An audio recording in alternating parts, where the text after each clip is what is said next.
Junction में आपका स्वागत है। मैं हूं डिम्पी कालरा। मार्केट के अंदर अगर आज देखेंगे तो निफ्टी भी बैंक निफ्टी की हेल्प से ऊपर आ चुका है, अदरवाइज नहीं आता।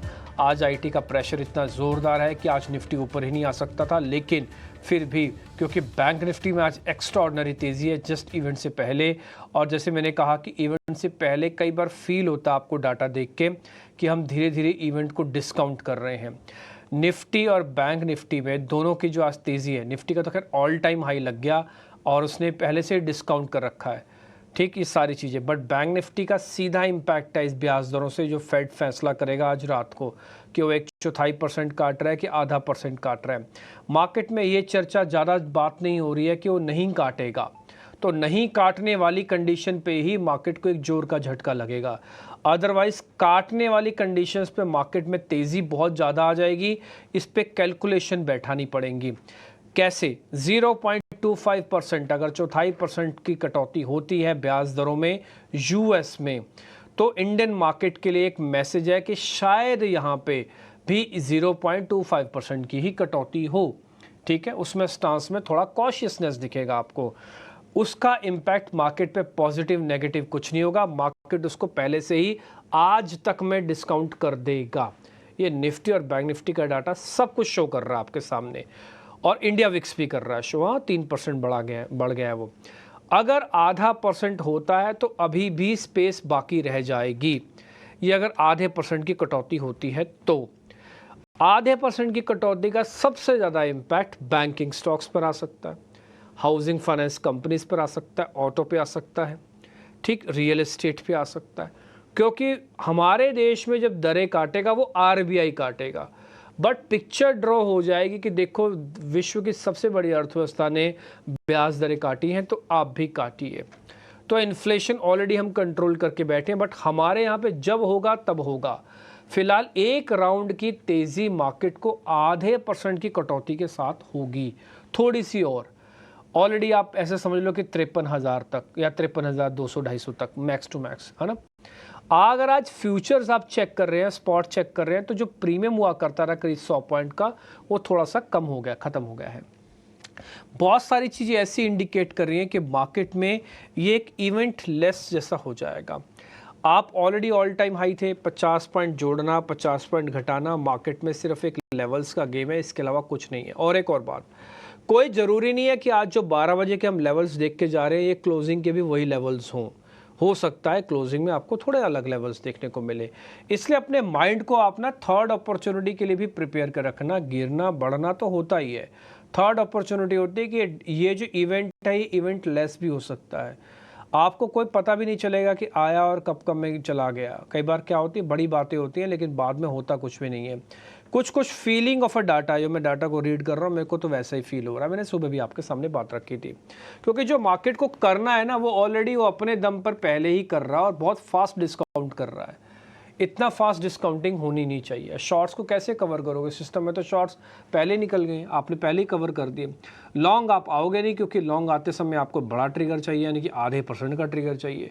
तो 1/4% पे शॉर्ट्स कवर होंगे नहीं और आपके पास चलने का रिदम है नहीं, तो आधे %1/4 का कोई मीनिंग नहीं होगा मार्केट के अंदर। अब आप आधे % पे ही रिएक्ट करोगे, वो भी पॉजिटिव, तो थोड़ा सा तेज़, और कुछ नहीं, ऐसा डाटा बता रहा है। इन सब चीज़ों को समझाने के लिए आज हमारे साथ राहुल जी जुड़ रहे हैं, राहुल शर्मा, उनसे करेंगे बातचीत। जेएम फाइनेंशियल्स में डेरिवेटिव्स को हेड करते हैं, अच्छी खासी लंबी टीम है, बहुत सारे इनकी टीम के मेंबर्स भी हमारे कार्यक्रम में आते हैं। राहुल सर बहुत शुक्रिया, थैंक यू वेरी मच, आज आपने समय निकाला और जस्ट इवेंट से पहले आप समय दे रहे हैं तो इसकी इंपॉर्टेंस और बढ़ जाती है, क्योंकि हमने ऑल टाइम हाई भी टेस्ट किया हुआ है, सामने फेड का इवेंट है और डाटा क्रंचिंग हम मोटा मोटी चेक कर रहे हैं आपके सामने। लेकिन मैं आपसे बातचीत सर अभी शुरू कर रहा हूँ, लेकिन उससे पहले एक रिपोर्ट कार्ड दिखाना जरूरी है। चंदन तापड़िया कल के हमारे मेहमान थे, मैन फ्रॉम मोतीलाल ओसवाल, उनका रिपोर्ट कार्ड एक बार आपको दिखा देते हैं।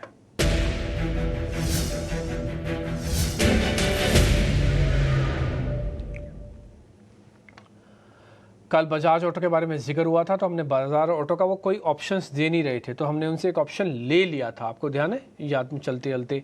तो 12,000 वाली ऑप्शंस हमने उनसे पता की थी, 145 रुपये का रेट था, 30% का गेन वहाँ से आया होगा। मैं ऑप्शंस के प्राइजेस को जोड़ता ही नहीं हूँ। हीरो मोटोकॉप और बैंक निफ्टी को अगर जोड़ दूँ, जिसमें आज 1% का मूवमेंट आया, और देखिए बैंक निफ्टी का 1% का मूवमेंट 600 पॉइंट का है, 600 पॉइंट आज ही जुड़े हैं, 580 पॉइंट तो मेरे को स्क्रीन पे दिख रहे हैं, और मैं कल का भी थोड़ा मोटा जोड़ दूँ 10-20 पॉइंट तो भले और भी। कहने का मेरे मतलब है कि 500 पॉइंट का गेन कम नहीं होता। एक लॉट की कैलकुलेशन 15 से शुरू होती है, 100 लॉट पे 15,000 रुपये आते हैं, वैसे आप समझिए तो 500 पॉइंट है, ठीक। तो आपको सारा कैलकुलेशन समझ में आ गया होगा। इसके अंदर 1500 रुपये आते हैं, माफ़ कीजिए 15,000 बोल दिया मैंने। तो खैर हम आगे बढ़ जाते हैं। अब ज़रा हम ये देख लेते हैं कि आज क्या करना चाहिए। राहुल सर बहुत शुक्रिया, थैंक यू वेरी मच। ये जो 3% इंडिया विक्स बढ़ा हुआ है ना सर, इससे डर नहीं लग रहा। मार्केट को ये समझ में आ रहा है या तो भाई 1/4% आएगा या तो आधा % आएगा। अगर आ भी गया तो 1/4% पे रिएक्शन नहीं देंगे, आधे % पे रिएक्शन देंगे। मार्केट में फियर नहीं है, वॉलिटिलिटी भी नहीं है, और शायद हम इवेंट लेस की तरफ बढ़ रहे हैं। सर एक बार आपकी कैलकुलेशन डाटा को रीड करने पर जो बाजार को इवेंट के बाद करना चाहिए था उसका 50% इवेंट से पहले हो गया है सर। ऑल टाइम हाई और बैंक निफ्टी का भी थोड़ा बहुत चलना, जरा आपकी कैलकुलेशन सर। जी अब देखिए, जो हिसाब से पिछले कुछ दिनों में निफ्टी का मूव रहा है, जो हिसाब से मार्केट्स ने एक तरह से 25 बेसिस पॉइंट्स का जो रेट कट है वो पूरा का पूरा डिस्काउंट कर लिया है। अब देखिए 3 केस सिनारियो बनते हैं, मतलब जो मोस्ट लाइकली है, जो जनरली जो स्ट्रीट एक्सपेक्ट कर रहा है वो है 25 बिप्स का रेट कट। इस केस में होगा ये कि प्रॉफिट बुकिंग आ सकती है मार्केट के अंदर, क्योंकि मार्केट पहले ही चल चुका है। तो जो चीज ऑलरेडी डिस्काउंटेड है, बाजार उससे और मूव नहीं होगा। बाजार मूव होता है शॉक से या सरप्राइज से। अब सरप्राइज कब होगा और शॉक कब होगा? सरप्राइज तब होगा कि इन्होंने अगर रेट जो है 50 बिप्स काटी। अगर 50 बिप्स काटी तो हमारा अनुमान है 200 से 300 पॉइंट का गैप अप निफ्टी में देखने को मिल सकता है कल के सेशन में। तीसरा, शॉक कब होगा? अगर मान लीजिए 25 भी नहीं, 50 भी नहीं, और आउट ऑफ द कॉन्टेक्स्ट एकदम रेयर प्रोबेबिलिटी अगर 75 बिप्स की रेट कट आ जाती है तो ये होगा शॉकर, जिस केस में निफ्टी में शायद 500 प्लस पॉइंट का भी गैप अप देखने को मिल सकता है। तो ये 3 केस सिनारियोज है, 25 बेसिस पॉइंट, 50 बेसिस पॉइंट और 75 बेसिस पॉइंट, जिसके हिसाब से हमें लगता है कि मार्केट जो है कल के दिन में रिएक्शन देगा। अब कौन से वो सेक्टर्स और स्टॉक्स हैं जो रिगार्डलेस मार्केट में जो भी आउटकम आए कल के दिन या आने वाले सेशंस में अच्छा परफॉर्म कर सकते हैं? सबसे पहले तो हमारी ये राय है कि आप प्राइवेट बैंक्स पर फोकस करें। प्राइवेट बैंक्स में अभी भी रिस्क रिवॉर्ड फेवरेबल है। मार्केट कल फेड का इवेंट जो भी हो, हमें लगता है कि इनकी जो रिस्क रिवॉर्ड है वो अभी भी बनी रहेगी। प्राइवेट बैंक के साथ में एनबीएफसीज को भी जोड़ूंगा। तो प्राइवेट बैंक्स और एनबीएफसीज एक ऐसा स्पेस है जहां पे इन्वेस्टर्स को रिस्क रिवॉर्ड अभी भी अच्छी दिखाई देगी। दूसरा, डिफेंसिव्स पे फोकस करें। डिफेंसिव्स में एफएमसीजी है, डिफेंसिव्स में फार्मा है। ये 2 सेक्टर है जहां पर कैपिटल जो है, अगर मार्केट में कल अनसर्टेनिटी हुई, मार्केट में गैप डाउन ओपन हुआ, तो पैसा जो है यहाँ पर मूव होता हुआ दिखेगा। तो ये आपकी रणनीति होनी चाहिए इस इवेंट के लिए। जहां तक बैंक्स का सवाल है या बैंक निफ्टी का सवाल है, बैंक निफ्टी ने 52,000 के ऊपर ब्रेकआउट दिया। आज फॉलोअप बाइंग बहुत ही बेहतरीन तरीके से देखने को मिल रही है, और इसको देखकर ऐसा लग रहा है कि जो प्रीवियस हाई था, तकरीबन हमने जुलाई महीने में तकरीबन 53,000 का हाई लगाया था, वहां तक बैंक निफ्टी में जाने की पूरी संभावना है। 53,300 का हाई लगाया था हमने जुलाई में। तो यहां से भी तकरीबन 500 से 600 पॉइंट बैंक निफ्टी में बढ़ने की जगह दिखाई देती है। तो अगर आपको बुलिश बेट लेके जाना है कल के इवेंट के लिए तो बैंक्स में लेके जाइए। रिलेटिव मोमेंटम यहाँ पर ज्यादा बेहतर है, और जो अंडर परफॉर्मेंस थी बैंक्स की ओवरऑल बड़े स्कीम ऑफ थिंग्स में, इसको ऑटोमेटिकली रिस्क रिवॉर्ड पैरामीटर्स पे काफी अट्रैक्टिव बनाती है। तो ये हमारी स्ट्रैटेजी है फेड इवेंट के लिए खास करके। और एक तरह से मैक्रो टेक्निकल आउटलुक भी यही बता रहा है कि कहीं ना कहीं मार्केट में प्रॉफिट बुकिंग देखने को मिल सकती है, जहां पर अच्छा प्रॉफिट से ले। और ये जो सेक्टर्स की जिसकी हमने बात की, यहाँ पर नई अपॉर्चुनिटीज आती हुई दिख रही है।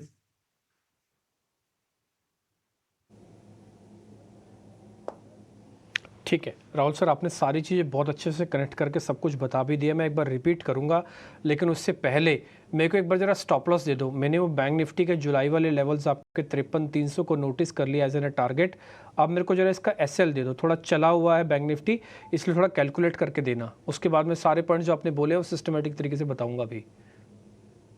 जी देखिए, बैंक निफ्टी के बिकॉज इवेंट है तो मैं फ्यूचर्स तो यहाँ पर लेने की एडवाइस नहीं दूंगा, लेकिन कॉल ऑप्शंस ट्रेड यहाँ पर किया जा सकता है। कॉल ऑप्शंस में अगर हम देखें तो 53,200 के जो कॉल ऑप्शन है बैंक निफ्टी के, मंथली एक्सपायरी वाले, यानी कि 25 सितंबर की एक्सपायरी वाले जो ऑप्शन है 53-200 के, इन कॉल ऑप्शंस को लिया जा सकता है। अगर मैं एनएससी की वेबसाइट पे प्राइस अभी देखूं तो तकरीबन 300 रुपए के आसपास ये प्रीमियम चल रहा है। इसे बाय करने की राय रहेगी। आप इसमें स्टॉप लॉस लगाइए 195 का, और हमें लगता है कि तकरीबन 500 से लेके 600 रुपए तक के टारगेट्स इस कॉल ऑप्शन में देखने को मिल सकते हैं अगले 2 सेशंस में।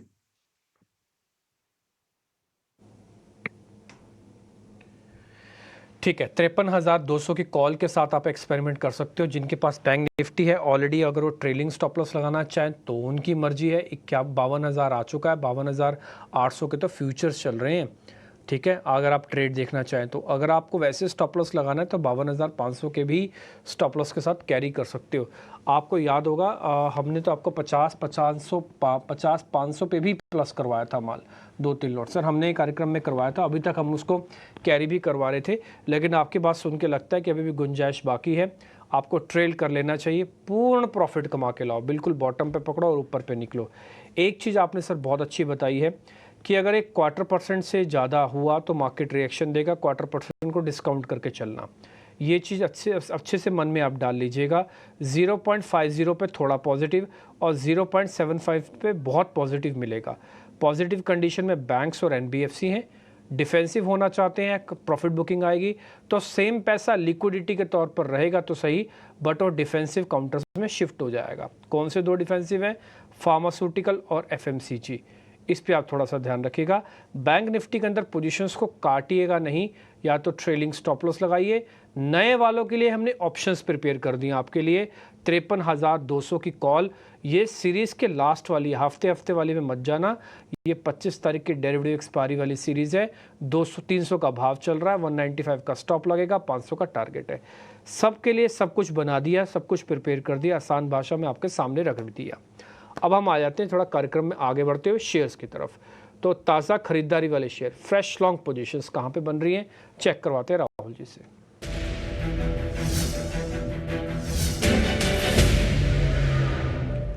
HDFC बैंक, क्योंकि आज दस्तूर भी है, मौका भी है, तो HDFC बैंक ने 1700 के मुआयने को टेस्ट करने की तैयारी कर दी। अभी का भाव चल रहा है 1695।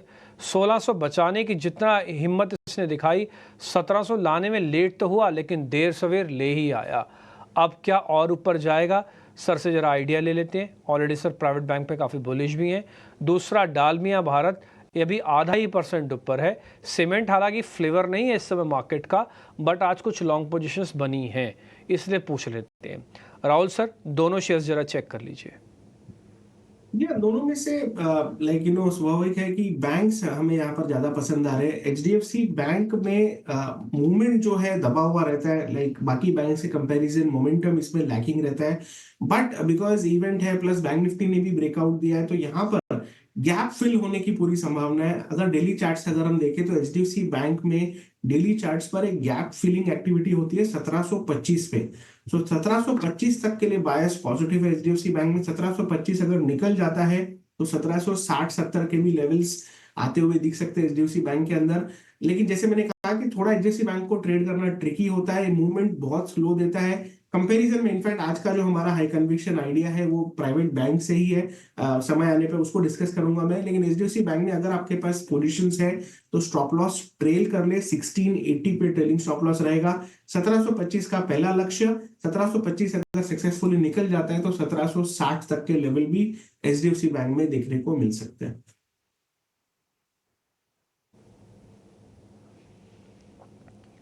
ठीक है, डन सर। जो भी आप बता रहे हैं सर, जिसके लेवल्स दे रहे हैं वो ट्रेडेबल शेयर हम समझते हैं, उसके अंदर सौदा बनाया जाएगा। Stop loss target rigorously follow करना। देखिए इवेंट से पहले खड़े हैं, थोड़ा बाजार चला भी हुआ है। सब कुछ सब लोगों को पता हो ऐसा होता नहीं है। ये फोर्सेस होती हैं मार्केट के अंदर, और फोर्सेस के बेसिस पर ही बाजार अपनी प्राइस डिस्कवरी करता है। तो फोर्सेस अभी थोड़ी तेज़ी की हैं, इसलिए आपको थोड़ा सेलेक्टिव होकर रखना पड़ेगा। ज़्यादा कंफर्ट आता 1625 पे अगर आपके पास HDFC होता तो, लेकिन 1695 पे पूछेंगे तो 1680 का स्टॉप लॉस बनेगा। ये उन लोगों के लिए भी ट्रेलिंग स्टॉप लॉस का काम करेगा जिनके पास पुरानी पोजीशंस कैरी हुई हैं, और अगर इवेंट के बाद वो क्लोज करना चाहें तो। टारगेट के तौर पर 1725 1760 का टारगेट बनता है। शॉर्ट कवरिंग के 2 शेयर्स भी आपकी स्क्रीन पर आएंगे, M&M और LIC हाउसिंग। सर इन दोनों को शेयर को टेस्ट कर लो जरा, M&M और LIC हाउसिंग। ये सीधा तो कनेक्टेड नहीं है बट ये भी बेनिफिशियरी हैं। एक हाउसिंग कंपनी है और एक ऑटो कंपनी है। जब ब्याज दरों की बातचीत चल रही है तो दोनों सेक्टर काफ़ी सेंसिटिव हो जाते हैं। एक और बात, कल सिर्फ फेड करेगा, आपके यहाँ पे दरें घटाने के लिए RBI को आना होगा। तो ज़रूरी नहीं है कि कल में हमारे यहाँ पे भी घट जाए, है ना। तो कल तो सिर्फ US कर रहा है, तो सिर्फ पिक्चर ड्रॉ होगी, हमारे यहाँ पे हो सकता है ज़्यादा कम भी हो जाए। तो इसलिए थोड़ा एक्टिव भी रहिएगा, इस चीज़ को ध्यान रख के। राहुल सर, M&M और LIC हाउसिंग। यार देखिए, दोनों के कंपैरिजन में M&M इजियर ट्रेड है, बिकॉज M&M में क्या हुआ है कि पिछले 15-20 दिनों का जो कंसोलिडेशन था वो यहाँ पर ब्रेकआउट होता हुआ दिखा है, और अगला जो पड़ाव है M&M में तकरीबन 2980 का आता है, तो यहाँ से भी अच्छी अपसाइड आती हुई दिख सकती है M&M के शेयरों में। तो M&M में व्यू पॉजिटिव रखिए। इनफैक्ट यहाँ पर आप फ्रेश बाइंग भी कर सकते हैं। स्टॉप लॉस आप लगा सकते हैं 2790 का, यानी कि तकरीबन यहाँ से 50 पॉइंट का स्टॉप लॉस रहेगा, और तकरीबन 100-125 पॉइंट की अपसाइड आपको M&M में देखने को मिल सकती है। तो दोनों स्टॉक्स के कंपैरिजन में आई थिंक ये इजियर ट्रेड है। LIC में जहां तक मैं चार्ट सेटअप देखूं तो 3 दिन पहले यानी कि परसों के सेशन में यहाँ पर एक वॉल्यूम बेस्ड सेलिंग कैंडल बनी हुई है, जिसको अभी तक इस स्टॉक ने नेगेट नहीं किया। तो हो सकता है कि साइडवेज प्रेशर यहाँ पे स्टॉक के अंदर थोड़े दिन और बना रहे। तो फिलहाल इसे होल्ड पे या फिर एक वेट एंड वॉच के रडार पे डालिए। यहाँ पर कोई एक्शनेबल आइडिया नहीं है, लेकिन M&M में क्लियरली आज के सेशन में अच्छा मोमेंटम देखने को मिल रहा है, और हमें लगता है कि ये मोमेंटम एक्सटेंड होता हुआ दिख सकता है 1-2 सेशन में।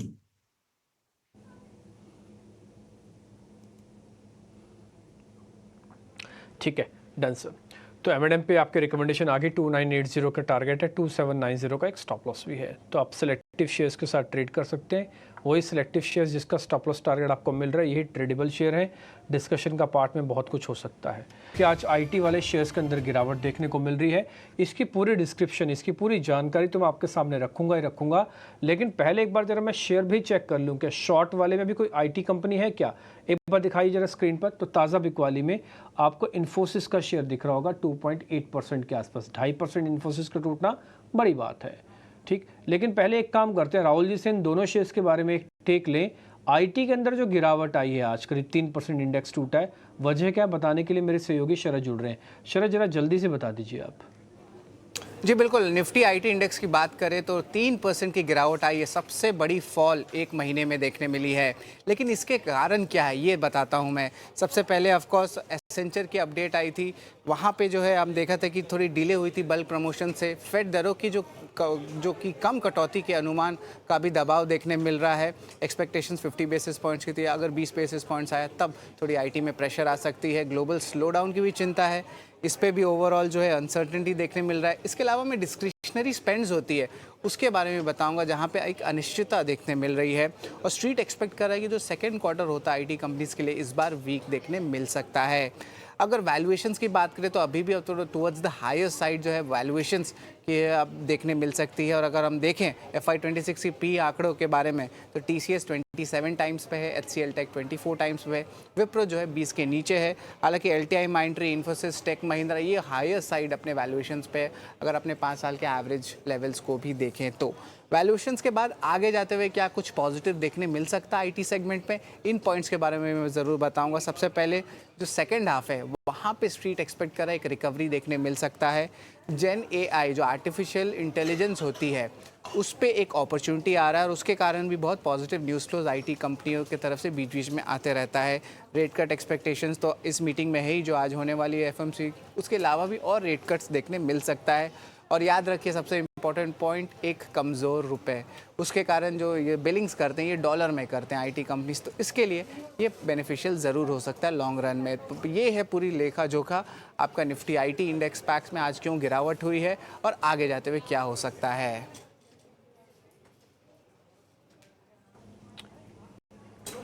ठीक है राहुल सर, पहले तो शरद शुक्रिया आपका, थैंक यू वेरी मच। अच्छी रिसर्च थी और आपने टाइमली सब चीज़ नोटिस करवा दी, इसके लिए बहुत शुक्रिया। राहुल सर जरा इन्फोसिस पे देखना, ये और टूटेगा क्या आज? TCS, Infosys, HCL tech, Wipro, LTI, Mindtree, Mphasis, Coforge सब के सब टूटे, एक साथ टूटे, कोई शर्म नहीं हुई आज। जी हाँ, बिल्कुल। एक तरह से हम यहाँ पर देख सकते हैं कि across the board selling pressure है। निफ्टी आईटी इंडेक्स ने इनफैक्ट अपने 20 दिन के मूविंग एवरेज के नीचे ट्रेड करना शुरू कर दिया है। तो ये एक अर्ली साइन है यहाँ पर प्रॉफिट बुकिंग का, और कहीं ना कहीं ये प्रॉफिट बुकिंग 50 दिन के मूविंग एवरेज यानी कि 40,600 तक आईटी इंडेक्स में देखने को मिल सकती है। तो इन्फोसिस में आई थिंक लॉन्ग्स अगर आपके पास है तो प्रॉफिट बुक करें। यहाँ पर हमें लगता है कि बेरिश सेटअप यहाँ पर क्लियरली प्लेआउट होता हुआ दिख रहा है, जो कि आईटी में इनफैक्ट इन्फिक में हमें 1830 तक के लेवल्स नीचे में दिखा सकता है। तो 1830 के बायस के लिए आप यहाँ पर बेरिश व्यू रखें। अगर आपने शॉर्ट करना है तो यहाँ पर फ्यूचर्स के हिसाब से जो स्टॉप लॉस यहाँ पर बनेगा 1929 का बनेगा। और हमें लगता है कि तकरीबन 60-70 पॉइंट्स का करेक्शन इन्फोसिस में शॉर्ट टर्म यहाँ पर आता हुआ दिख सकता है।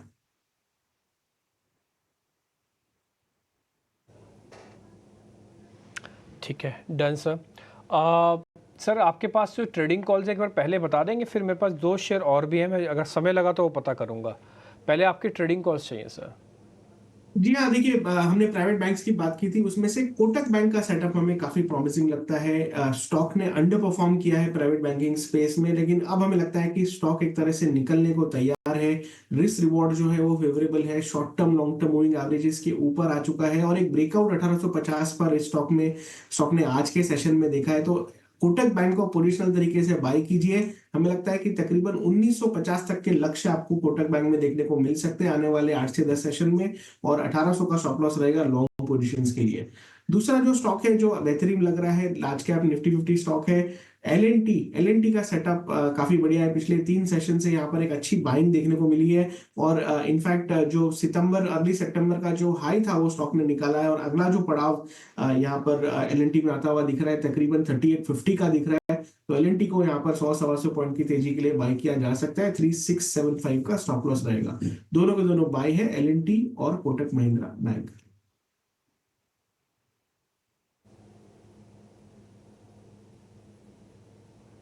ठीक है, डन सर। बहुत शुक्रिया sir, thank you very much. आज हमने थोड़ा सा आपसे समय ज़्यादा भी ले लिया। बहुत शुक्रिया, आपने हमारे लिए समय निकाला जस्ट इवेंट से पहले और इस तरह के मार्केट के ऑल टाइम हाई पर। जल्दी आपसे वापस मुलाकात होती है। बहुत बहुत शुक्रिया। फिलहाल इस कार्यक्रम से भी इतना ही। नमस्कार।